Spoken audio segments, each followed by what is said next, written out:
Brace yourselves, because this father's quest for justice will lead to an unthinkable betrayal by the law. Just as the gun is aimed at the monster who destroyed his life, a last-second decision by the authorities will leave you speechless. Witness how a system meant to protect can become a nightmare for a victim already shattered.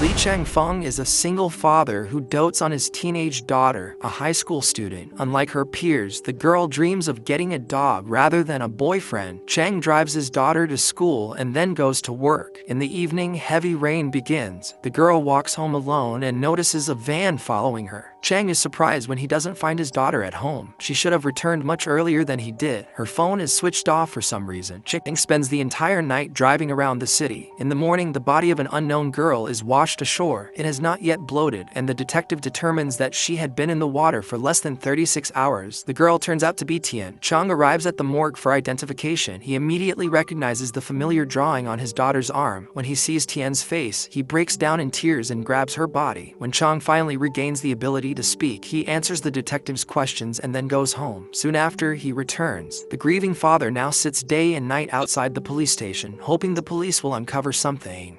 Anything. The forensic report arrives. DNA from 2 individuals is found on the girl's body. Chang blames himself. He had stayed late at work and didn't pick up his daughter after school. Detective Wang leaves Chang his business card. The killers had hoped the river would carry the body far away from the crime scene, but they miscalculated. They clearly acted in haste. A suspicious van with a covered license plate was caught on surveillance cameras. A young man is seen peeking out of the van. Now he must be found. In the morning, Tian is cleaning a pile of empty bottles out of the vehicle. Among the trash, he finds the victim's phone and hides it. Just as the police approach, the van belongs to Tian's father. The boy recalls how their group noticed a girl in a white dress the previous night. The scumbags surrounded Tian, knocked her out with chloroform, and dragged her into the van. After that, they did whatever they wanted to her. They even filmed it. Tian was just the lackey and the driver. He hurriedly leaves the den. These criminals have done this many times before. The heartbroken father remembers photographing his daughter for documents. Now that photo will be used for her memorial. The tragic fate of Tian and the white van is reported on the news. Tian's friends beat him up and threaten him to keep quiet, claiming he was driving the van alone all night. However, Tian refuses to take the blame for murder. He turns on the phone he found and tells Chang the names of his daughter's killers. He even tells him where to find them. After that, Tian throws the phone away.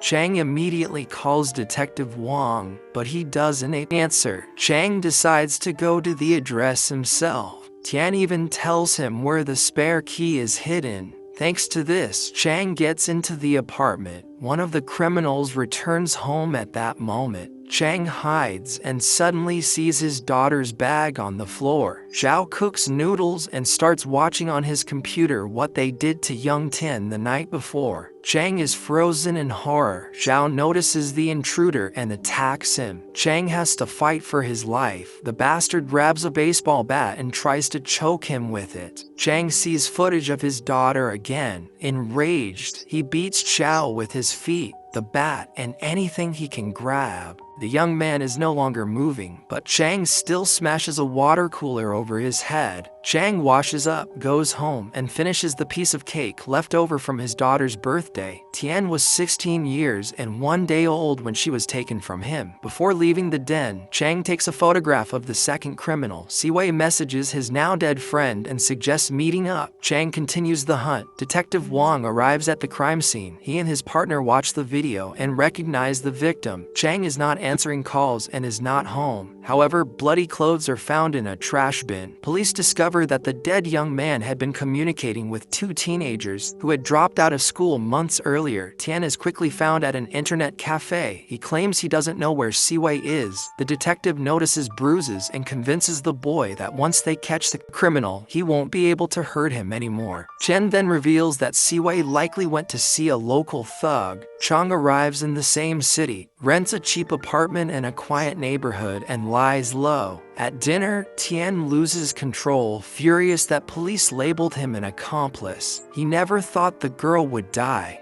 He was abused and forced to help. More videos with other girls are found on the computer. The father of one of the victims comes to the station. Unfortunately, the girl is already dead. Siwei's parents also arrive. They claim their son doesn't need this. Girls flock to him anyway. The businessman hopes to pay off the families as usual. This time, it won't work. Another victim's father attacks him. Detective Wong recalls how 10 years earlier, village boys tortured a peer on camera. They were only 12 to 13 years old and they were released. Chang doesn't know where to find Siwei, so he starts visiting internet cafes. Another victim's father hopes Chang is never caught and continues punishing the young criminals. Chang carefully studies Siwei's videos and finds a clue. He locates the correct auto repair shop run by small-time gangsters. Chang asks about Siwei. The thugs become tense and attack him. A fight breaks out. Chang nearly defeats them, but someone points a shotgun at him. Chang sprays them with paint, disarms one attacker, and shoots him in the knee. He interrogates the wounded man and learns that Siwei is hiding in an abandoned hotel. Chang takes the gun and ammo and returns home. Police declare Chang wanted and offer a reward. The landlady recognizes the vigilante and enters the apartment while he's away. She also sees the video of Tian's abuse. It turns out the garage was used to produce amateur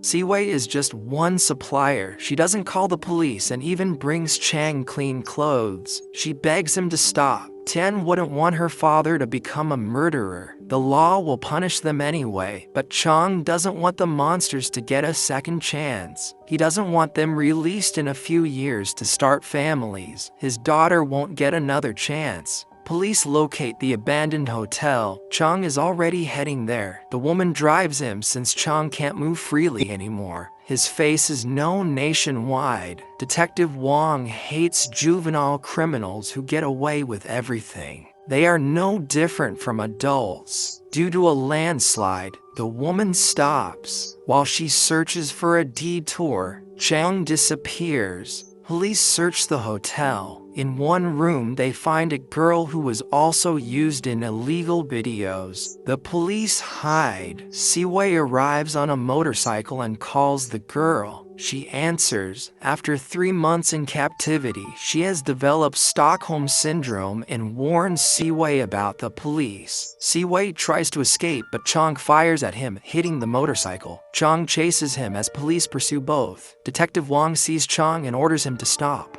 Siwei hides nearby. Everyone reaches an abandoned beach area. Wong fires toward Chang as he's about to escape. Chang collapses, crying, begging the detective to shoot him. He doesn't want to live without his daughter. Wong lets him go. Chang seems to stop, burning Siwei's photo. He falls asleep on a rooftop with a phone in his hand. "I'm almost home," Tian wrote in her final message. That evening, Siwei calls Chan. Police are monitoring the call. Siwei orders him to bring money to the train station square. Police plan to arrest him there. Terrified, Chan heads home, but another victim's father confronts him and threatens revenge. The next morning, Chang receives a message. Siwei will be at the station at 8 a.m. Police instruct Qian to remove his cap as a signal. Siwei appears suddenly and strikes his arm. Police surround Siwei. He takes Qian hostage and flees into an underpass. Chang pursues him. Qian escapes into the crowd. Chang strikes Siwei down with the rifle butt and holds him at gunpoint. Chang recounts everything Siwei did to his daughter. Siwei kneels, begging for mercy, offering his father's money. Detective Wong pleads with Chang to stop and let justice take its course. Chang replies that this animal will never change. "You killed my daughter."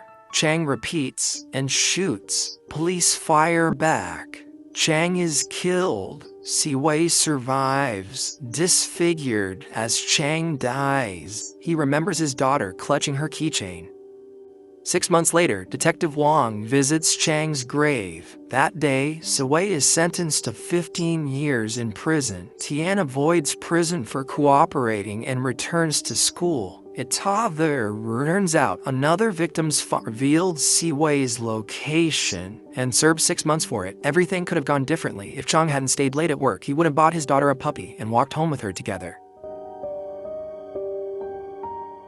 Siwei survives, disfigured, as Chang died.